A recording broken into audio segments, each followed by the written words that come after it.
ஒரு ஈ இருந்துச்சான். அந்த ஈயினுடைய மம்மி அந்த ஈ கிட்ட சொல்லிச்சான், நீ எங்க வேணாலும் போ, இந்த பளபளன்னு ஒரு காகிதம் இருக்கும், அந்த காகிதத்துல மேல மட்டும் உட்காராத. உங்க அப்பா இருக்காருல்ல, அவர் அதுலதான் செத்து போனாரு, நீ அங்க மட்டும் உட்காராத.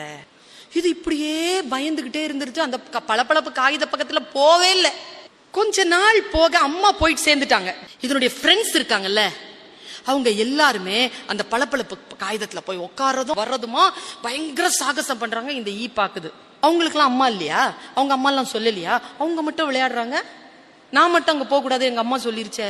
அது அந்த பசங்களை பார்த்து பார்த்து மனசு இதாயி ஒரு வாட்டி என்ன பண்ணுச்சு, தானும் போய் பாத்துருவோன்ட்டு ஓடி போய் அந்த பளபளப்பு காகித மேல அப்படி போகாம கிட்ட போயிட்டு அப்படி பறந்து வந்துருச்சு. காகிதம் ஒன்னும் பண்ணல, ஒண்ணுமே பண்ணலையே. ஏன் இந்த அம்மா என்ன பயமுறுத்துச்சு? மறுபடியும் அந்த ஃப்ரெண்ட்ஸ் எல்லாம் அங்க போய் ஜாலியா இருக்கிறாங்க. இது மறுபடியும் என்ன பண்ணுச்சு, நேரா போய் சும்மா ஒரு காலை மட்டும் அப்படி தொட்டுட்டு வந்துச்சு. ஒன்னும் நடக்கல.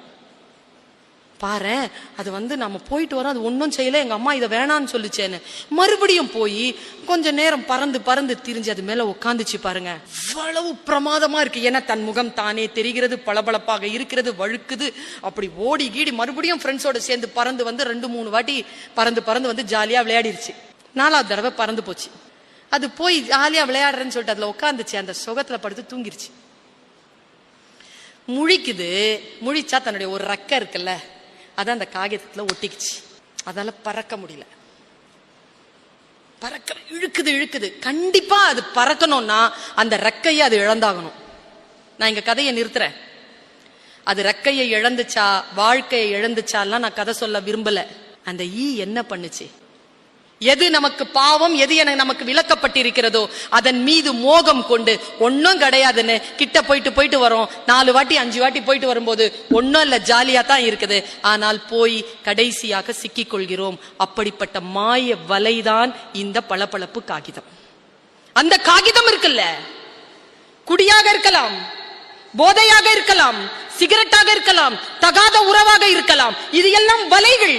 முதலில் போனால் சுகமாகத்தான் இருக்கும், ஒன்னும் பெரிய ஆபத்தா தெரியாது. ஆனால் ஒரு விபத்தோ ஒரு ஆபத்தோ ஏற்படுத்தாமல் அந்த பழக்கங்களில் இருந்து நீங்கள் வெளியில் வரவே முடியாது என்பதுதான் வாழ்க்கையின் நிதர்சனமான சத்தியம். ஒன்று சொல்லுகிறேன் குழந்தைகளை, மனதில் நினைவுபடுத்திக் கொள்ளுங்கள், சில சந்தோஷங்கள் இல்லாமல் நாம் வாழ்ந்து விட முடியும். அந்த சந்தோஷம் என்கின்ற போதைக்குள் போய் சிக்குகின்ற பொழுது அதனால் வரக்கூடிய வேதனைகள் நம்முடைய வாழ்க்கையில் வராதபடிக்கு சிந்தித்து பார்த்து செய்கையை மாத்து. சிறுசா இருக்கையில் திருத்திக்கோ, தவறு சிறுசா இருக்கையில் திருத்திக்கோ.